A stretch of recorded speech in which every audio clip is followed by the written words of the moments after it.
සෙනසුරාදා දවසේ සිරස FM ධම්සක්නද ධර්මදේශනය ශ්‍රවණය කරන්නයි අපි මෙතැන් සිට සූදානම් වන්නේ. ලෝතර බුදු පියාණන් වහන්සේ අපට ඇසුරු කළ යුතු ඇසුරු නොකළ යුතු අය පිළිබඳව නිරන්තරව දේශනා කොට තිබෙනවා. උන්වහන්සේ නිරන්තරව උන්වහන්සේගේ දේශනාවන් වලදී සඳහන් කොට තිබෙන්නේ පඬිතයින් ඇසුරු කළ යුතු බවයි. එසේනම් අප ඇසුරු කළ යුතු පඬිතයින් නිවැරදිව අප හඳුනාගන්නේ කෙසේද? ඒ අය සමග ඇසුරෙහිදී අපේ ජීවිතවලට එකතු කරගත හැක්කේ මොන වගේ දේවල්ද?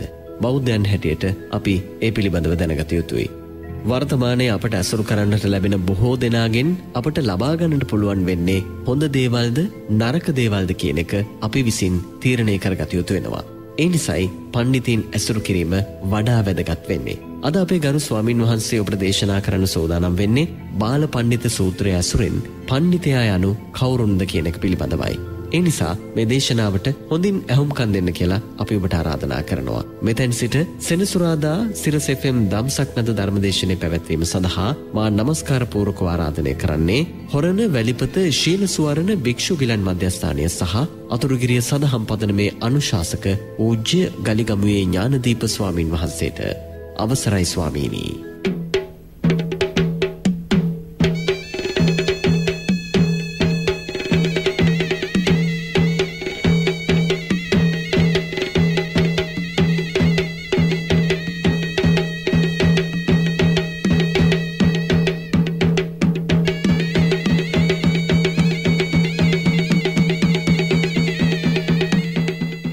සමන්තා චක්ඛවාලේසු අත්‍රා ගච්ඡන්තු දේවතා සද්ධම්මං මුනි රාජස්ස සුනන්තු සග්ග මොක්ඛදං ධම්මස්සවන කාලෝ අයං බදන්තා ධම්මස්සවන කාලෝ අයං බදන්තා ධම්මස්සවන කාලෝ අයං බදන්තා.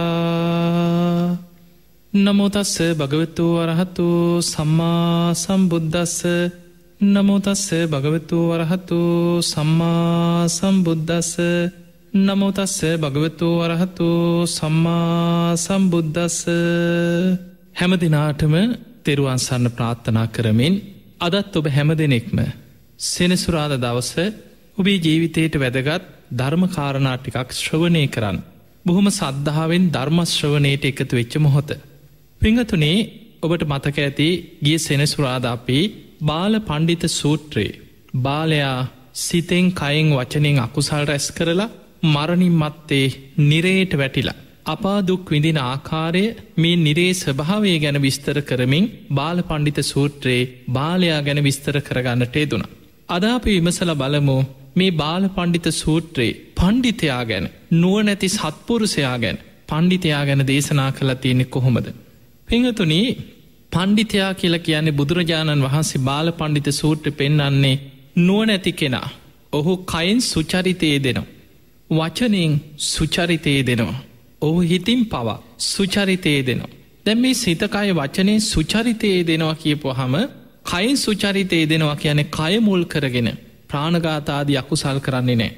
කයෙන් හොරකම් කරන්නේ. සොරකම් වලට තමන්ගේ කය යොදවන්නේ නැහැ. වැරදි කාම සේවනයේ දෙන්න තමන්ගේ කය වැරදි විදිහට දුස්සීල විදිහට පරිහරණය කරන්නේ නැහැ. ඔහු හැම වෙලාවෙම මගේ කය මුල් කරගෙන තව කෙනෙකුට හිංසාවක් නොවේවා කියන මෛත්‍රී සහගත සිතකින් කය පරිහරණය කරනවා. ඊළඟට වචනයෙන් දුෂ්චරිතයේ දෙනවා කියන්නේ බොරු, කේලම්, පරුස වචන, හිස් වචන වලින්ම අකුසල් පුරෝ ජීවත් වෙන කෙනා වචී දුෂ්චරිතයේ දෙන කෙනෙක්. හැබැයි පඬිතයා වචනයෙන් සුචරිතයේ දෙනවා. ඔහු බොරු කියන්නේ නැහැ. සමහර ලාවට කවුරු හරි කියන්න පුළුවන් ජීවිතේට හානියක් කරනවා, එක්ක අතපය කපනවා, තමන්ගේ ජීවිතේ නිසාවත් ශරීර අවයවයක් නිසාවත් කවදාවත් කිසිම හේතුවක් නිසා මම බොරු කියන්නේ නැහැ කියලා ඔහු වචනේ සංවර කරගත්ත කෙනෙක්. ඊළඟට කේලමෙන් කේලම් කියන්නේ නැහැ. පරුස වචන, හිස් වචන. පින්වතුනේ, බොහෝ වෙලාවට ඔබ බලන්න සමාජයේ මිනිස්සු නිතර කතාවේ ඇලුනට පස්සේ වචනයෙන් ඔය අකුසල් 4ම සිද්ධ වෙනවා.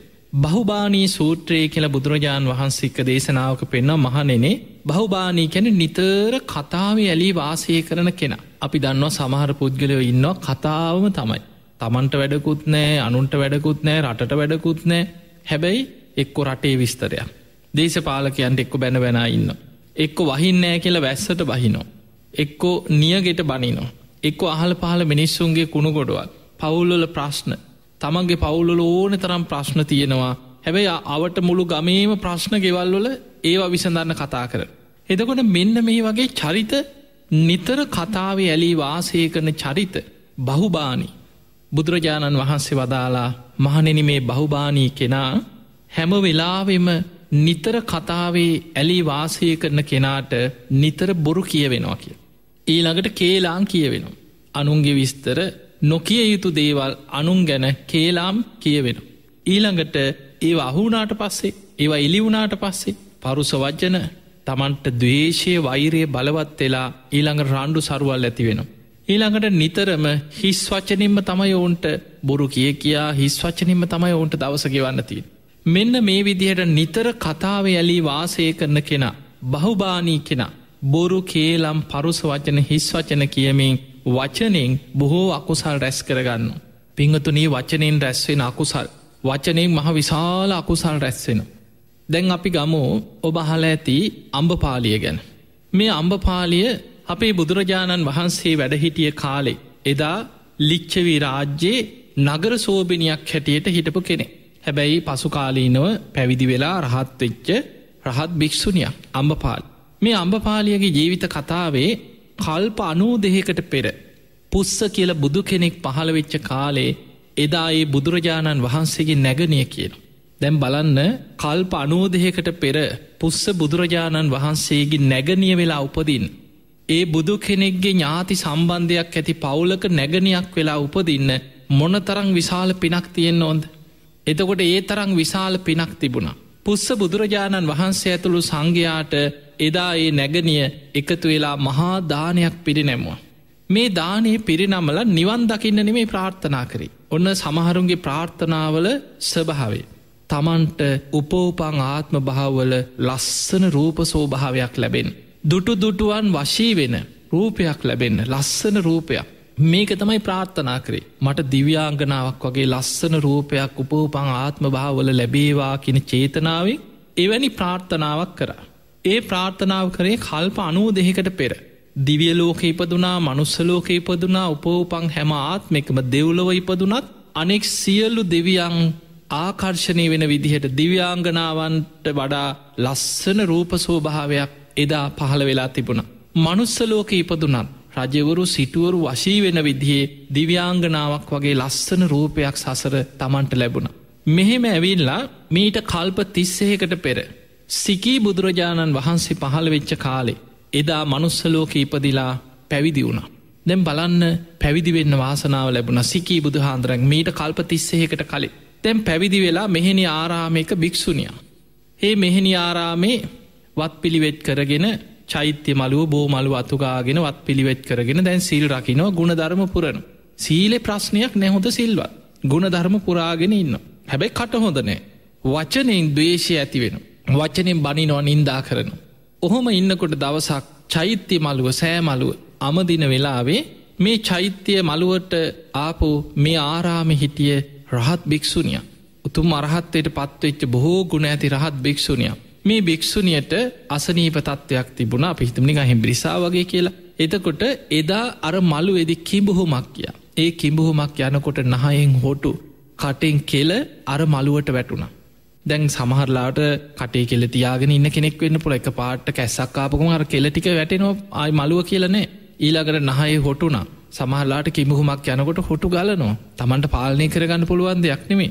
එතකොට මෙහෙම වෙච්ච වෙලාවේ අර මළුවට සෙම වැටෙනවා හොටු වැටෙනවා දැකලා තමන්ට ද්වේෂයක් ඇති වුණ තමන් අතුගගා පිරිසිදු කර කර හිටපු මළුව. අර රහත් භික්ෂුණියට බොහෝම පහත් වචනවලින් බනින්න පටන් ගත්තා.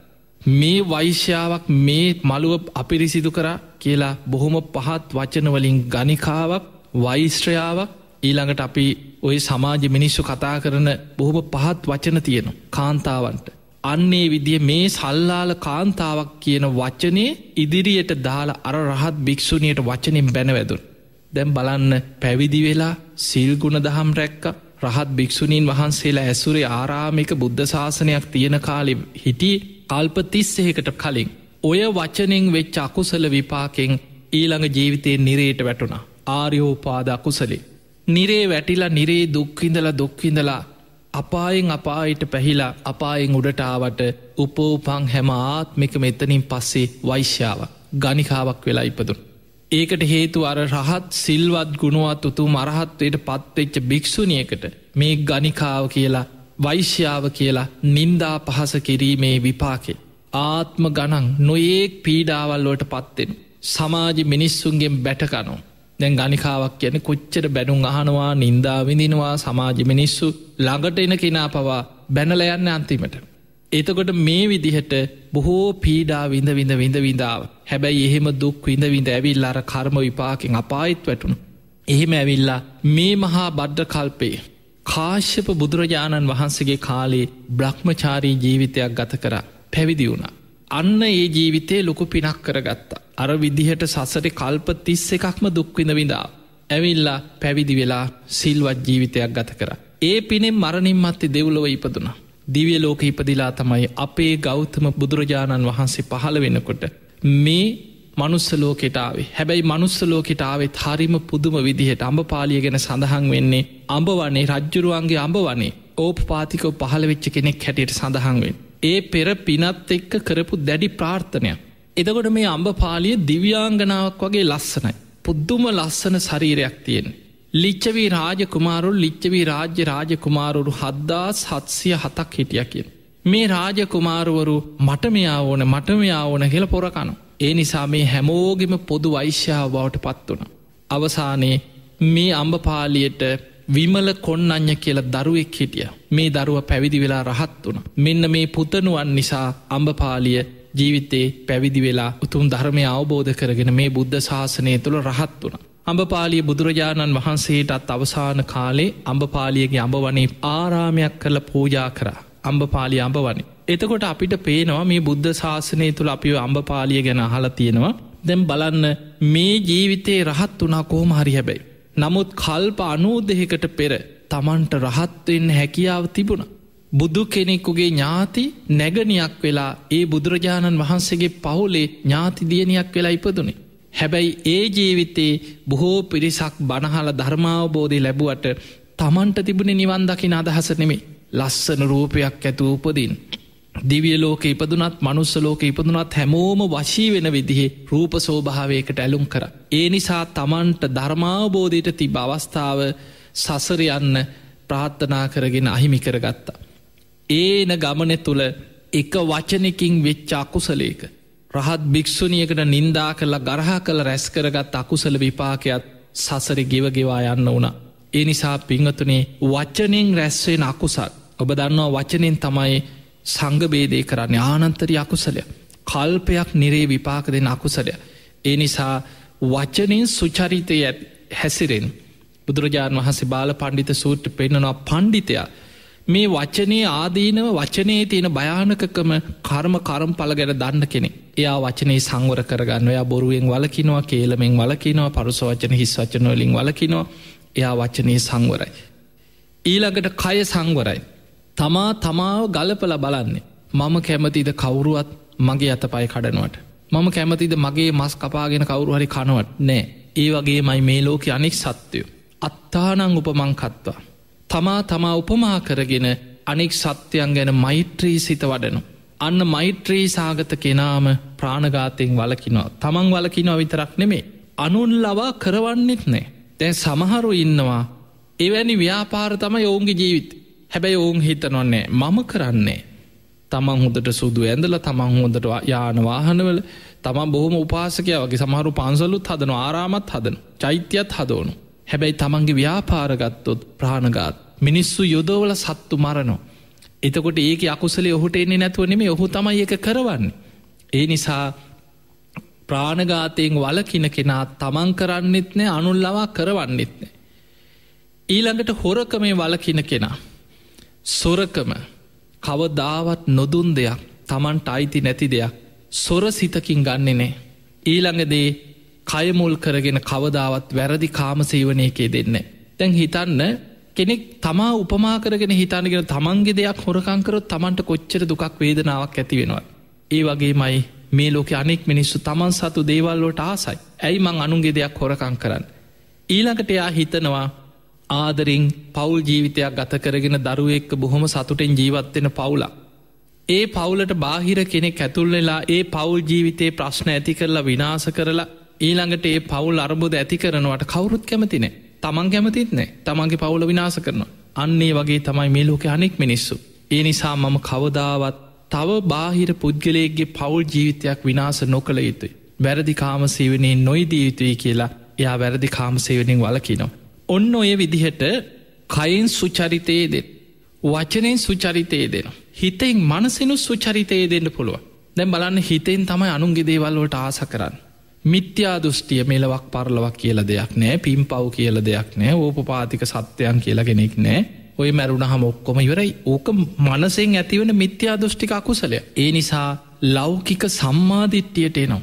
කර්ම කරම්පල විශ්වාසය ඇති කරගන්න. පිම් පව් ගැන විශ්වාසය ඇති කරගන්න. ලෞකික සම්මාධිට්ටිය කියලා කියන මෙන්න මෙහෙම එක. කරුණු 10ක් පෙන්නනවා. දානී විපාක ඇත. අපි කරන පින්කංගොල විපාක ඇත. ඇප උපස්ථාන කිරීමේ විපාක ඇත. එතකොට මේ විදිහට දානී විපාක තියෙනවා තමන් කරන පින්කංගොල විපාක තියෙනවා කෙනෙකුට ඇප උපස්ථාන කරපුහම විපාකයක් ලැබෙනවා. මෙලවක් ඇත පරලොවක් ඇත. එතන මෙලවක් ඇත පරලොවක් ඇත කියලා කියන්නේ දීර්ඝ සංසාර ගමනේ කර්මාන්රෝපීව ඉපදමින් මැරමින් ඇවිල්ල තමයි අපි මේ ජීවිතේ මනුස්ස ලෝකෙට ආවේ කියලා පිළිගන්න. ඒ කියන්නේ පෙර සසර ගැන පිළිගන්න. පරලොවක් ඇත කියන මේ ජීවිතය අපි රැස් කරගන්න කර්ම අනුව මරණින් මත්තේ උපදිනවා කියලා පිළිගන්න. කර්මඵල විශ්වාසය. ඊළඟට තමන් කරන හොඳ නරක කර්මයන්ගේ විපාක තමන් කරා එනවා කියලා පිළිගන්න. ඊළඟ එක තමයි මවුට සැලකීමේ විපාක ඇත.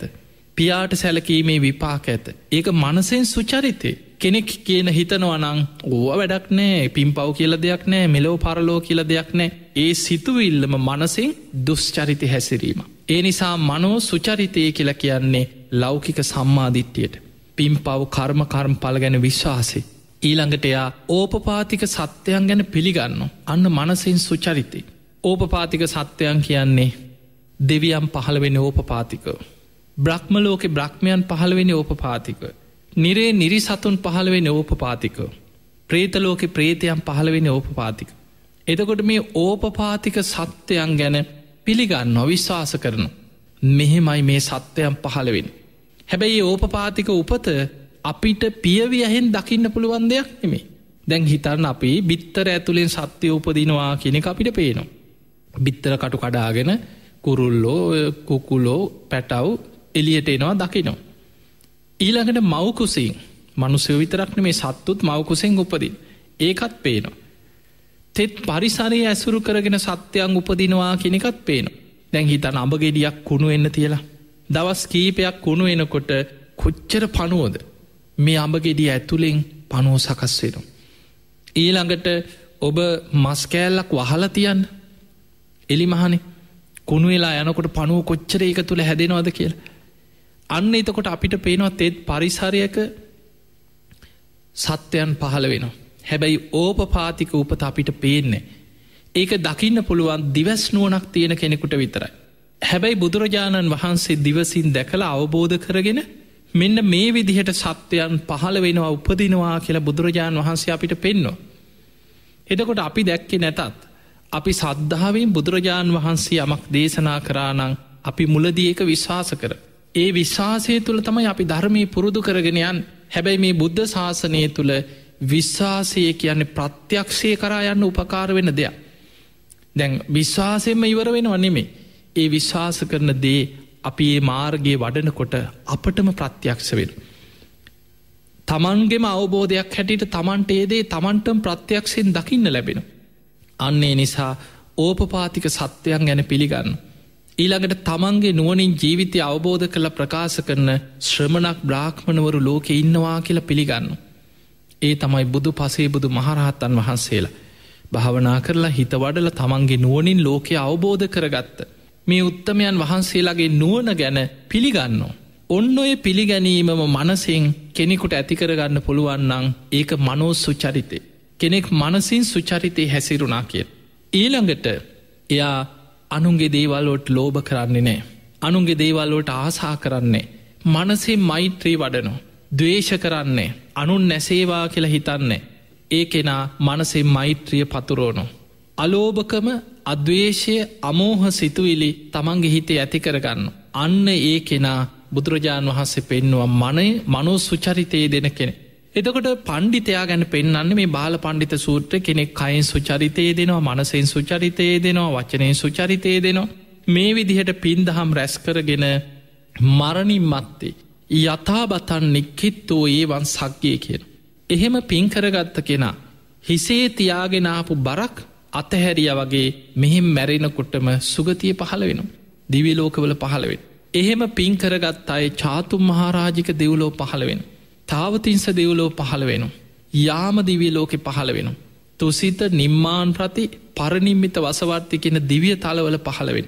අන්න පින්කරගත්ත කෙනාට පරලෝ ලැබෙන පණ්ඩිතයාට තියෙන සංසාර ගමන්. හැබැයි බාලය අකුසල් කරලා ඔහු වැටෙන්නේ හිසේ තිබ්බ බරක් බිමට අතහැරිය වගේ අපායට. අපායෙන් අපායට වැටි වැටි මොන්න තරන් දුකක් විදිනවද බාලය. හැබැයි පණ්ඩිතය බුදුරජාණන් වහන්සේ පෙන්න්නනවා මහනෙන පින්කරගත්ත කෙනා. පිළිගන්න දෙවිවරු බලාගෙන ඉන්නේ හරියට තමන්ගේ යාළුවෙක් හොඳ මිත්‍රයෙක් කෙනකං අනෙක් යාළු මිත්‍රයෝ බලාගෙන ඉන්නවා වගේ කියනවා පින්කරගත්ත කෙනා පිළිගන්න දෙවිවරු බලාගෙනින්. ඔබ උපමාවකට හිතන්න මෙහෙම දැන් ඔබ විදේශ රටකට යනෝ කොහරි. අපි හිතම කොහේ රටක් එක්ව ඇමරිකාව හරි කොහරි එහෙම යනකොට ඒ රටේ ඔබේ නෑදෑයෝ ඔබේ යාළු මිත්‍රයෝ ඔබට ආරාධනා කරලා ඔබ එනකන් දින ගැන බලාගෙන ඉන්නවනම් ඔබට හොඳට කෑමබීම පහසුකං ඉන්න තැන් සියලු දේවල් ඒ අය සපේලා ඔබට යන්න විතරයි තියෙන්. ඔබට ගමන යන්න බයක් ඇතිවෙන්නේ. ඔබ යන්නේ බයෙන් නෙමේ. ඔබ බැහැල එලියට යනකොට මේ අය පිළිගන්නවා ඔබට මුළු ගමන පුරාම තියෙන්නේ රැකවරණයක් ආරක්ෂාවක් විනෝදයක් සතුටක්.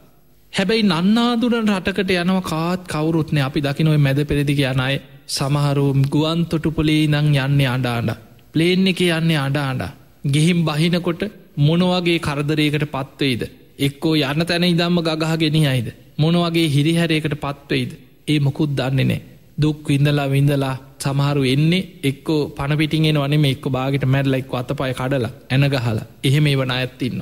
එතකොට අපිට පේනවා පරලව යන කෙනෙකුට බුදුරජාණන් වහන්සේ ඔය වගේ උපමාවක් පෙන්න්නනවා.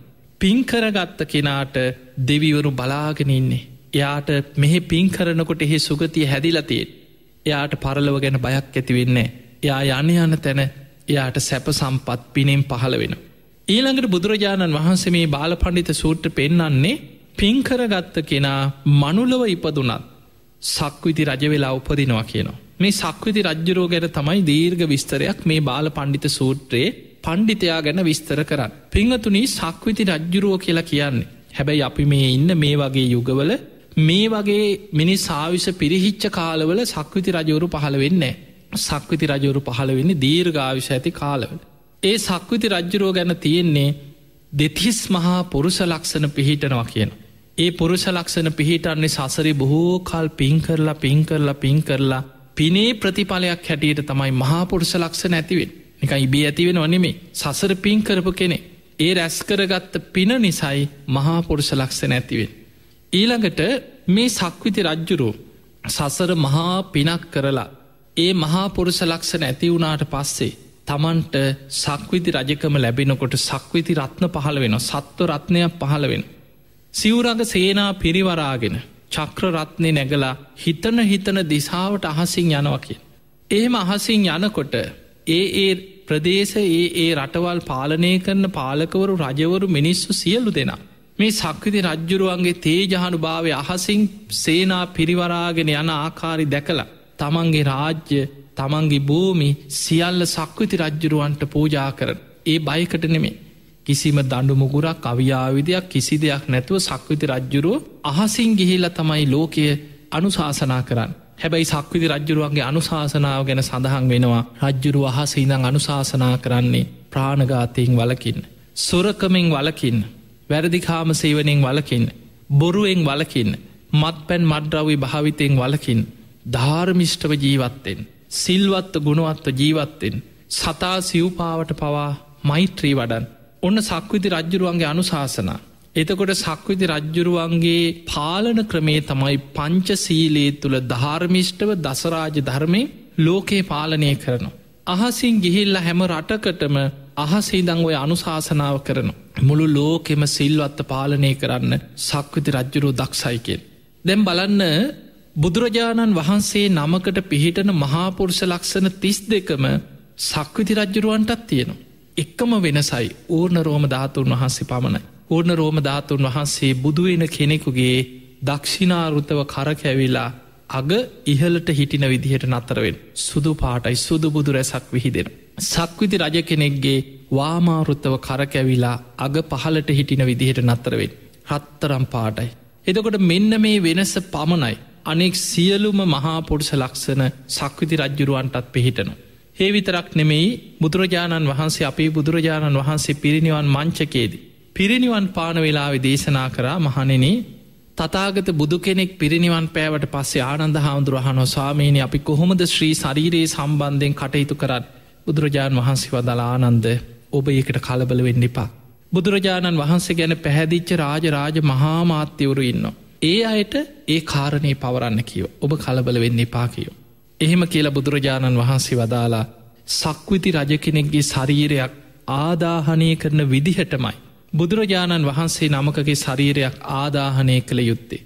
අන්න බලන්න බුදු කෙනෙක් පිරිනිවන් පෑවට පස්සේ ලෝතරා බුදු කෙනෙක්ගේ ශ්‍රී ශරීරයක් ශ්‍රී දේහයක් ආදාහනය කරන්නේ යම්සේද. සක්විති රජ්ජුරුවෝ මියගියාට පස්සේ ලෝකයා සක්විති රජ්ජුරුවන්ගේ ශරීරය ආදාහනය කරන්නෙත් ඒ විදිහටමයි කිය. බුදු කෙනෙක් ගෙනං අලුත් සිවුරු 500කිනුත් කපුපුළුම් පටල 500කිනුත් ඔතල රන් දෙනක තැම්පත් කළ සඳුන් චිතකේ ආදාහනය කරන. හැබැයි සක්විති රජ්ජුරුවන්ගේ සිවුරු නෙමේ රන්සලු 500ක් ඉස්සල්ලා රන්සලුවක් කොතනවා කපුපුළුම් පටලයක් කොතනු. ආයමත් රන්සලුවක් කොතනවා කපුපුළුම් පටලයක් කොතනු. මේ විදියට රන්සලු 500කිනුත් කපුපුළුම් පටල 500කිනුත් ඔතල රන් දෙනක තැම්පත් කළ සඳුන් චිතකයක් තුළ තමයි සක්විති රජ්ජුරුවන්ගේ දේහය ආදාහනය කරන්න. පිංහතුනේ අපේ බුදුරජාණන් වහන්සේ පිරිනිවන් මංචකේ වැඩඉදලා. තූපාර පුද්ගලයෝ චෛත්‍ය හදල වන්දනා කළ යුතු පුද්ගලයෝ 4 දෙනෙක් පෙන්නු. ලෝතුරා බුදුරජාණන් වහන්සේ නමක් වෙනුවෙන් චෛත්‍ය ඉදි කළ වන්දනා කරන්න සුදුසුයි. ඊළඟට පසේ බුදු කෙනෙක් වෙනුවෙන් ධාතු තැම්පත් කළ චෛත්‍ය ඉදි කරලා වන්දනා කරන්න සුදුසුයි. නික්ලේශී මහරහතන් වහන්සේ නමක් වෙනුවෙන් චෛත්‍ය ඉදි කළ වන්දනා කරන්න සුදුසුයි කිය. ඊළඟට සක්විති රජ්ජුරුව වෙනුවෙන් චෛත්‍ය ඉදි කළ වන්දනා කරන්න සුදුසුයි කිය. එතකොට බලන්න පණ්ඩිතයා කයින් සුචරිතය හැසිරිලා වචනෙන් සුචරිතය හැසිරිලා මනසෙන් සුචරිතය හැසිරිලා සිල්වත්ව ගුණුවත්ව ඉඳලා සක්විති රජවෙලා ඉපදුනාට පස්සේ ඒ ලැබෙන පිනේ විපාක කොච්චරද කියන්නේ මිය ගියත් සක්විති රජ්ජුරුව මිය ගියත් චෛත්‍ය හදල වන්දනා කරන්න සුදුසුයි කිය. හැබැයි බුදුරජාණන් වහන්සේ තෝපාර පුද්ගලව අතරට සුවාන් වෙච්චායවත් සකදාගාමි වෙච්ච අනාගාමි වෙච්චාය වෙනුවෙන්වත් චෛත්‍යයේදි කරන්න සුදුසුයි කියලා දේශනාවෙන්නේ. හැබැයි සක්විති රජ්ජුරුව වෙනුවෙන් චෛත්‍යයේදි කළ වන්දනා කරන්න සුදුසුයි කියෙන්. ඒකට හේතුව පිංහතුනේ සක්විති රජ්ජුරුව ලෝකෙම සිල්වත් කරනු. බුදුගරු පහළ වෙලා ලෝකයාට නිවන් මඟ පෙන්නලා ලෝක සත්‍යයම් පින් ඇති අයව සසරදුකින් එතර කරවනු.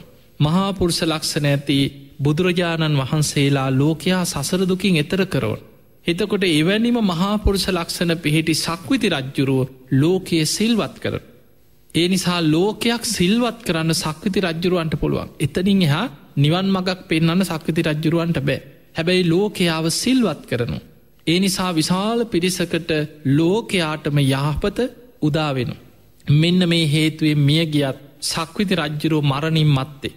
ලෝකෙම සිල්වත්ත පාලනය කන සක්විති රජ්ජුරුව මරණින් මත්තේ දෙව්ලෝ උපදිනු. ඊළඟට මේ බාල පණ්ඩිත සූත්‍රය සඳහන් වෙනවා සක්විති රජ්ජුරුවන්ට පිහිටපු ඉර්දිමය කීපයක්. එකක් තමයි සක්විති රජ්ජුරුවන්ට අහසින් ගිහිල්ල ලෝකෙම සිල්වත් කරන්න පුළුවන් පුුණ්‍ය ඉරදියක් පිහිටන. සක්විති රජ්ජුරුවන්ගේ ඉරදි බලයට රජ්ජුරුව එක්ක සේනාවටම යන්න පුළුවන් කිය. ඒ රජ්ජුරුවන්ගේ තියෙන පුුණ්‍ය ඉරදිය නිසා. ඊළඟට සක්විති රජ්ජුරුවෝ අනෙක් සියලු රටවැසියන්ට වඩා දීර්ඝායු සම්පත්තිය විදිනවා. ඊළඟට සක්විති රජ්ජුරුව අල්පාබාධ ඇති කෙනෙක් කියනවා.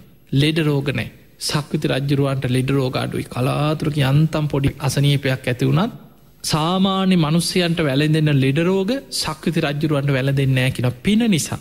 එතකොට අපිට පේනවා නිරෝගී සම්පත්තිය, දීර්ඝායු සම්පත්තිය ලැබෙන්නේ පිනෙන්මයි. ඒක සුචරිතයේ දෙන, කයෙන් වචනයෙන් මනසෙන් සුචරිතයේ දෙන පණ්ඩිතයාට ලැබෙන දෙයක් තමයි නිරෝගී සම්පත්. පණ්ඩිතයාට ලැබෙන දෙයක් තමයි දීර්ඝායු සම්පත්තිය. බුදුරජාණන් වහන්සේ පෙන්වා මහණෙනි මේ සක්විති රජ්ජුරුව මරණින් මත්තේ ඒ කාන්තෙන් දෙව්ලොව උපදින්. ඇයි ලෝකෙම සිල්වත්ත පාලනය කරලා තවත් පින් කරගන්න. ධාර්මිෂ්ඨව ජීවත්තෙන්. එනිසා මරණින් මත්තේ දිවිය තලවල උපදින. මේ දිවිය තල ගැන දීර්ඝ විස්තර දේශනාවල සඳහන් වෙනවා. පිංගතුනේ අපි චුට්ටක් මේ දිවිය තල ගැන පොඩි විස්තරයක් තේරුම් ගමු. මනුස්සලෝකෙට ආසන්නේම තියෙන දිවිය තලයේ තමයි චාතු මහරජික කියන දිවිය ලෝක. ඒ දෙවියන්ගේ ආයුෂ ගත්තොත් මනුස්සලෝකෙ අපිට අවුරුදු 50ක් ගෙවෙනවා කියන්නේ චාතු මහරජික දෙවියන්ට එක දවසක්. එතකොට මනුස්සලෝකෙ අපිට අවුරුදු 50ක් ගෙවෙනවා කියන්නේ චාතු මහරජික දෙවියන්ට එක දවසක්. ඒ වගේ දින 30ක් මාසයයි, මාස 12ක් අවුරුද්දයි. ඒ වගේ අවුරුදු වලින් තමයි චාතු මහරජික දෙවියන්ගේ ආයුෂ තියෙන්නේ. එතකොට මනුස්සලෝකෙ මිනිස්සුන්ට වඩා විශාල ආයුෂක් චාතු මහරජික දෙවියන්ට දිව්‍ය ආයුෂ ලැබෙන්නේ. එතන ඉඳන් තවත් යොදුන් 42000ක් ඉහලින් තමයි තව්තිසා දෙව්ලොව පිහිටලා තියෙන්නේ. මේ චාතු මහරජික තව්තිසාව කියන දිව්‍ය ලෝක දෙකේම අධිපති දෙවියන් තමයි සක්‍ර දෙවියෝ. ඒ නිසා තමයි අපි දෙදෙව්ලොවට අධිපති කියලා සක්‍ර දෙවියන් හඳුන්වන්නේ. මෙන්න මේ තව්තිසාවේ ආයුෂ වැටෙන්නේ මනුස්සලෝකේ අපිට අවුරුදු 100ක් කියන්නේ එහෙට එක දවසක් කියන. එතකොට බලන්න අපිට අවුරුදු 100ක් ගෙවෙනවා කියන්නේ තව්තිසා දෙවියන්ගේ දිව්‍ය කාලයේ එක දවසයි වගේ. ඊටත් ඉහලින් තියෙන්නේ යොදුන් 42000 බැගින් තමයි මේ හැම දිව්‍ය තලයකම දුර ප්‍රමාණය සඳහන් වෙනස. ඊටත් ඉහලින් තියෙන්නේ යාම දිව්‍ය ලෝක. මනුස්ස ලෝකේ අවුරුදු 200ක් එහෙ එක දවසක්. ඊටත් යොදුන් 42000ක් ඉහලින් තියෙන්නේ තුසිත දෙව්ලොව. බෝසතාණන් වහන්සේලා, පාරමී පුරණ බෝධිසත්වයන් වහන්සේලා පහළ වෙන්නේ ඔය තුසිත දිව්‍ය ලෝකේ. මනුස්ස ලෝකේ අවුරුදු 400ක් එහෙ එක දවසක් වෙනවා. ඊටත් ඉහලින් තියෙන්නේ නිම්මාන රති දෙව්ලොව. මනුස්ස ලෝකේ අවුරුදු 800ක් එහෙ එක දවසයි. ඉහළම දිව්‍ය තලයේ තමයි පරනිම්මිත වසවර්ති දෙව්ලොව. මනුස්ස ලෝකේ අවුරුදු 1600ක් එහෙ එක දවසයි කියලා. එතකොට මේ විදිහට තමයි දෙවියන්ගේ දිව්‍ය ආයුෂ ගණනය වෙන්නේ. දැන් ඔබ හිතන්න මේ වෙනකොට මනුස්ස ලෝකේ අවුරුදු 100නුත් පල්ලෙහාට පිරිහිලා ආයුෂ. හැබැයි දිව්‍ය තලවල ඒ ආයුෂවල අඩු වැඩිවීමක් සිද්ධ වෙන්නේ නැහැ. ඒ නිසා ඒ දෙවියන් දිව්‍ය ලෝකවල තමන්ගේ පිනේ විපාක අනුව පුණ්‍ය විපාක විඳිමින් බොහෝ සැපසේ ඉන්නවා. හැබැයි ඒ දෙවියන් ඒ සැප සම්පත් විඳින්නේ තමන් පණ්ඩිතයන් හැටියට. බුදුරජාණන් වහන්සේ පෙන්වේ ඔවුන් මනුස්ස ලෝකේ ඉපදුනත් කයෙන් සුචරිතයේ දිලා, වචනෙන් සුචරිතයේ දිලා, මනසෙන් සුචරිතයේ දිලා, සම්මාදිට්ඨික ජීවත් වෙලා කර්ම කර්මඵල විශ්වාසයෙන් පින් දහම් කුසල් දහම් කරලා රැස් කරගත්ත පිනේ. ඒ නිසා පින් කරගත්ත කෙනාට මෙලවත් සැපසේ ජීවත් වෙන්න පුළුවන්. ඉද නන්දති. පරලොවත් සැපසේ ජීවත් වෙන්න පුළුවන්. පෙච්ච නන්ද. කත පුඤ්ඤ උභයත්ත නන්දති. මේ දෙලොවම මෙලවයි පරලොවයි දෙලොවම සැපසේ ඉන්න පුළුවන්. මම මේ විදිහට පින් කරගත්තා කියලා හිතා මම මේ වගේ පින් කරා මේ වගේ පින් කරා කියලා සිහි කර කර පින බලවත් කර කර දෙවිවරු සතුටු වෙන්න. පින්වතුනි සුගතියේ ඉපදුනත් මනුස්ස ලෝකේ කරපු පින් සිහි කර කර සතුටු වෙන්න පුළුවන්. අනාථ පිණ්ඩික සිටුතුමා 54 කෝටියක් වියදම් කරලා ජේතවනේ හදලා ශාසනයට පූජා කරපු කෙනා මිය පරලොව ගිහිල්ලා නින්දෙන් පිබිදියා වගේ දිව්‍ය ලෝකේ පහළ වුණා අනාථ පිණ්ඩික දිව්‍ය පුත්‍රයා හැටියට. එහෙම දිව්‍ය ලෝකේ පහළ වුණාට පස්සේ තමන් හැරිලා බැලුවේ තමන් මනුලොව හදපු ආරාමේ ජේතවන පිම්බිම දිහා බැලුවා. බලනකොට බුදුරජාණන් වහන්සේ මහරහතන් වහන්සේලා පිරිවරාගෙන ජේතවනාරාමේ වැඩ ඉන්නවා. අනාථ පිණ්ඩික දෙවියන් දිව්‍ය ලෝකේ ඉඳන් දිවසින් දැක්කා. පුදුමාකාර සතුටක් ඇති වුණා. තමන්ගේ මුළු ඇඟම දිව්‍ය ශරීරේම කිලි පොලාගෙන ගියා. එදා රාත්‍රී විශාල ආලෝකයක් මවාගෙන ජේතවන පිම්බිමට එනවා. ඇවිල්ලා බුදුරජාණන් වහන්සේට වන්දනා කළ ගාථා 4ක් කියන. ඒ පළවෙනි ගාථාව තමයි ඉදං හිතං ජේතවනං ඉසි සංගනි සේවිතං ආඋත්තං ධම්ම රාජේන ප්‍රීති සංජනනම් මම. සංඝ ඊර්ෂීන් වහන්සේලා පිරිවරාගත්ත ධර්ම රාජයාණන් වහන්සේ මේ ජේතවන පිම්බිමේ වැඩ ඉන්නවා දකින්නකොට ප්‍රීති සංජනනම් මම. මගේ සිත ප්‍රීතියෙන් කුල්මත් වෙලා යනවා කියන. අන්න බලන්න දිව්‍ය ලෝකේ ඉපදිලා මනුස්සලෝකෙ දිහා බැලුවේ තමන් කරපු පින දිහා මෙලව කරපු පින්කම්. ඒ පින සිහි වෙනකොට දෙව්ලොව ඉඳන් හරි මං මනුලොවදි මේ වගේ පින් කරා මේ වගේ පින් කරා කියලා පින දකිනකොට මගේ සිත ප්‍රීතියෙන් කුල්මත් වෙලා යනවා කියන පින නිසා. එතකොට අපිට පේනවා දෙව්ලොව ඉපදුනත් තමන් කරපු පින සිහි කර කරා සතුටු වෙන්න පුළුවන්. පිංගතුනී පණ්ඩිතයාට නිවන් දකින්න ගියත් ලැබෙන මාර්ගයේ සුඛාපටිපදා. සැප සහිත මාර්ගයක්. සුගතිගාමී මාර්ගයකින් නිවනට යාගන්න පුළුවන් කිය. හැබැයි බාලයා අකුසල් රැස් කරගත්ත කෙනා කයෙන් වචනෙන් මනසින් අකුසල් රැස් කරගත්ත කෙනා නිවන් දකින්න උත්සාහ කරත් ඔහුට සසරේ නිවන කරා යන්න ලැබෙන්නේ දුක්ඛාපටිපදා. දුක් සහිත මාර්ගය. ඒ නිසා අකුසල් කරගත්ත කෙනාට ගිය තැන කරදර. පැවිදි වෙන්න ගියත් කරදර. කොහේ හරි කුටියක භාවනා කරන්න ගියත් එතනත් කරදර. එක්කො ස්වභාවිකාන තුරක් හරි එක්ක කුටියට ගහක් හරි කඩාගෙන වැටෙන මොන්නවා හරි කරදරකොට. එක්කො ගමක හිටියත් ගමේ මිනිස්සුන්ගෙන් ප්‍රශ්න බොරු චෝදනා නින්දා පහස යන යන්න තැන හිරිහැර. හරියට සිවුරක් පිරිකරක් ලැබෙන්නේ. දානි ටිකක් පිණ්ඩ පාතිගියස් ලැබෙන්නේ. එක්කො ලැබෙන්නේ පිළුණු වෙච්ච දෙයක්. හරියට ලෙඩක් තුකක් වුණා කියලා බෙහෙතක් හේතක් නෑ. දායකයෙක් නෑ හිතවතෙක් නෑ. බොහෝ දුකසේ තමන්ට පැවිදි වුනත් ගුණධර්ම පුරාගන්න කරදරයි. ඒකට හේතුව සසරේ තමන් රැස්කරගත් අකුසල විපාක. එනිසා බාලයාට නිවන කරායන්න උත්සාහ කරත් අර තමන් සසරි කරපු කර්ම විපාකත් එක්ක දුක් විඳවිදා දුක්ඛාපටිපදා දුක්සහිත අහිත ප්‍රතිපදාවකින් තමයි නිවනට යන්න ලැබෙත්. හැබැයි පින්කරගත්ත කෙනා සසරි හොඳට පින්කරගත්ත කෙනාට පිනේ විපාකෙක් කොහේ ගියත් පැවිදි වෙන්න ගියත් තමන්ට සැපසම් ගිහි ජීවිතයේ හිටියත් එක්කො රජ කෙනෙක් සිටුවරයෙක් බොහෝම ධන සම්පත් ඇති කෙනෙ අතට පයිට වැඩකාරයෝ සේවකයෝ හිතූ පැතූ දේවල් තමන්ට හිතනවටත් වඩා උත්කෘෂ්ට විදිහටම තමන්ටේව ලැබෙනවා. ඒ විතරක් නෙමෙයි ඊළඟට අප හිතම යා පැවිදි වෙන්න හිතුව කියලා එයාට පැවිදි ජීවිතය තුළත් පැවිදි වෙච්ච දවසීදං ඇත්ති තරන් සිවුරු පිරිකර ලැබෙනවා. ඊළඟට දානමාන ප්‍රනීත විදිහටම දානමාන ටික ලැබෙන බෙහෙත් හේට්ටික ලැබෙන. අපි වටිකන සිව් පසේ චීවර පිණ්ඩපාත සේනාසන ගිලම් පස මේ සිව් පසේ උපරිමයෙන් ලැබෙන. ඊළඟට ඒ කෙනා කොහේ ගියත් හොඳ කුටි සෙනසුන් තමන්ට හොඳ ආරාම හදල දායක පූජ කරන හොඳ වටිනා කුටි සෙනසුන් ඇඳවල් ඇතිරිලි පහසුකම් මේ හැමදේම තියෙන. එතකොට යාට ඒ සම්පත්වලින් හිරිහැරයක් ඇතිවෙන්න යාට තියෙන හිත වඩාගෙන නිවනට යන්. දැන් ඔබ බලන්න මේ බුද්ධ ශාසනය තුළ සීවලී මහරහතන් වහන්සේ පුද්දුම ලැබීමක් තිබුණ. හැබැයි මේ බුද්ධ ශාසනයම වැඩ හිටිය ලෝසක මහරහතන් වහන්සේ උන්වහන්සේ රහත් වනත් පිරිනිවන් පානකන් දාන ටිකනෑ. ඒ නිසා රහතන් වහන්සේලා තමයි. හැබැයි සීවලී මහරහතන් වහන්සේ සුඛාපටිපදා සැප සහිත මාර්ගයකින් කිප්පා බිඤ්ඥා ඉක්මනින්ම නිවනට යාගත්ත කෙර.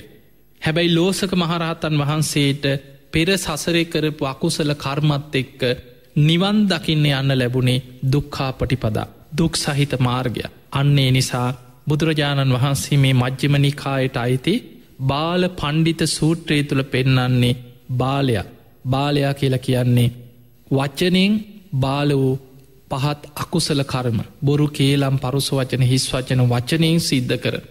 කයමුල් කරගෙන ප්‍රාණගාත හොරකා වැරදිකාම සීවන යෙදින් ආදී නොඒක් දුෂ්චරිතයන් වල කයමුල් කරගෙන ඒදෙන්. මනසෙනුත් පින් පව් විශ්වාසයක් නැති කර්මකරම්පල විශ්වාසයක් නැති නියත මිත්‍යා දෘෂ්ටි එල්බගත්ත දවේශය වෛරයේ හිතේ පුරෝගත්ත කෙනා බාලය. ඔහුට තියෙන්නේ අපායගාමී මාර්ගය. දුක් විඳවිඳ යන මාර්ගය බාලයාගේ සසර ගමන හැදෙන්නේ විදිහට. හැබැයි පණ්ඩිතයා කයෙන් සුචරිතය දෙනවා. වචනින් සුචරිතය දෙනවා. මනසෙන් සුචරිතය දෙනවා. මෛත්‍රී සහගත වෙන. අනුන්ට උදව්පකාර කරනවා. ආර්යන් වහන්සේලාට උපවාද කරන්නේ. ඒ කෙනා මෙලවත් සැපසේ ජීවත්වෙනවා. මරණින් මත්තේ පරලවත් එක්කො සක්විති රජ වෙලා පහළ වෙන. දෙවුලව ඉපදුනත් අනික් දෙවියන් අභිබවාගෙන ආයුෂයෙන් වරණයෙන් සැපයෙන් බලයෙන් බැබලෙනු. ඒ නිසා පිංහතුනි බාල පණ්ඩිත සූත්‍රයෙන් බුදුරජාණන් වහන්සේ අපිට පෙන්නුවේ බාලයෙක් නොවී පණ්ඩිතයෙක් බවට පත්වෙලා සත්පුරුස ධර්ම ඇතිකරගෙන නිවන කරා ජීවිතය දියුණු කරගන්න. ඉතින් ඒ පිණිස ඔබ හැම දෙනාටම මේ ධර්මානු ශාසනාව උපකාර වේවා කියලපි ඔබට ආශිර්වාද ප්‍රාර්ථනා කරනවා. ඒ වගේම ඔබ දන්නවා බක්කුල මහා සෑය නමින් අපි හොරණ සීල ස්වර්ණ පුණ්‍ය භූමියේ පූජනීය චෛත්‍යයක් ඉදි කරනවා. මේ බුද්ධ ශාසනයේ නිරෝගී භික්ෂූන් වහන්සේලා අතර අග තැන්පත් බක්කුල මහරහතන් වහන්සේගේ නාමයට මේ චෛත්‍ය රාජානන් වහන්සේගේ පේශාවලුළු 3 කටයුතු අවසන් වුණා. දැන් ධාතු ගර්භයේ කටයුතු ආරම්භ කෙරෙන්නේ. ඒ නිසා අපි මේ 13 වෙනිදා සවුද දවසේ රාත්‍රී අපි පරිත්‍රාණ ධර්ම දේශනාවක් චෛත්‍ය භූමියේ සිදු කරලා එළි වෙනකන් රතන සූත්‍රයෙන් සජ්ජායනා කරලා ඒ චෛත්‍ය භූමියට පිරිත් පැන් ඉහලා පසුවදා ඉඳන් චෛත්‍යයේ කටයුතු ගර්භයේ කටයුතු ආරම්භ කරනවා. ඒ නිසා බොහෝ ශ්‍රම දාන වලට පැමිණෙන්න බලාගෙන ඉන්න සදහැවතුන්ට අපි දැනුම් දෙනවා අගෝස්තු 16 වෙනිදායින් පසුව බක්කුල මහා සෑයේ ගර්භයේ ඉදිකිරී කටයුතු අපි ආරම්භ වෙන්නේ. ඒ නිසා ශ්‍රම දාන වලට පැමිණෙන පින්වතුන් අගෝස්තු 16 පහුවෙලා ඔබට පුළුවන් අපේ සීල ස්වර්ණ පුණ්‍ය භූමියට කතා කළ ශ්‍රම දාන වලට දිනයක් දාගෙන ඔබට මේ මහා චෛත්‍ය ඉදි කරන්න ඔබේ ශක්ති පමණින් උපකාරයක් වෙන්න ඒ ශ්‍රම දාන කටයුතු සඳහා සම්බන්ධ වෙන්න. ඒ කාරණයක් ඔබට දැනුවත් කරමින් ඔබ හැම දිනාටම උතුම් ධර්මාවබෝධයේ පිණිසම මේ පින උපකාර වේවා වේවා කියලා අපි ඔබට ආශිර්වාද කරන. ආකාසට්ඨා ච බුම්මට්ඨා දේවානාගා මහිද්దికා පුඤ්ඤන්තං අනුමෝදිත්වා චිරන් රක්ඛන්තු ලෝක සාසනං. ආකාසට්ඨා ච බුම්මට්ඨා දේවානාගා මහිද්దికා පුඤ්ඤන්තං අනුමෝදිත්වා චිරන් රක්ඛන්තු දේශනං. ආකාසට්ඨා ච බුම්මට්ඨා දේවානාගා මහිද්దికා පුඤ්ඤන්තං අනුමෝදිත්වා චිරන් රක්ඛන්තු ත්වං සදා. හැම දිනාටම සම්මා සම්බුදු සරණයි. අද දවසේ සිරස FM දම්සක්නද ධර්මදේශනයෙන් බාල පණ්ඩිත සූත්‍රයේන පණ්ඩිතයා යනු කවුරුන්ද යන වග ඔබට මනාව පැහැදිලි කර දෙමින් ධර්මදේශනය පැවැත් වූ හොරණ වැලිපත ශීලස්වාරණ භික්ෂු ගිලන් මධ්‍යස්ථානය සහ අතුරුගිරිය සදහම් පදනමේ අනුශාසක පූජ්‍ය ගලිගමුවේ ඥානදීප ස්වාමින් වහන්සේට සිරස FM වෙනුවෙන් මගේ නමස්කාර පූර්වක ස්තුතිය මේ මොහොතේදී පුද කරනවා. එවැගේම උන්වහන්සේගේ සියලුම ශාසනික කටයුතු දියුණුවෙන් දියුණුවට පත්වේවා. උන්වහන්සේට තවත් බොහෝ කාලයක් බොහෝ දෙනෙකුට ධර්ම ඥානය ලබා දෙන්නට අවශ්‍ය කරන ශක්තිය, ධෛර්ය, වාසනාව, නිරෝගී සම්පන්නිය නිරන්තරයෙන්ම ලැබේවා කියලා අපි හැමදෙනාම එක්ව ප්‍රාර්ථනා කරමු. හෙටත් රාත්‍රී 7ට සිරස FM දම්සක්නද ධර්මදේශනය ශ්‍රවණය කරන්නට අපි ඔබට ආරාධනය කරනවා. හෙට ධර්මදේශනය පවත්වන්නේ පූජ්‍ය වල්පොළ ගෞතම ස්වාමින් වහන්සේ විසින්. එහෙමනම් හෙට රාත්‍රී 7ට අපි ධර්ම ශ්‍රවණය සඳහා මුණ ගැහෙමු. ඔබ හැම දිනාටම තෙරුවන් සරණයි.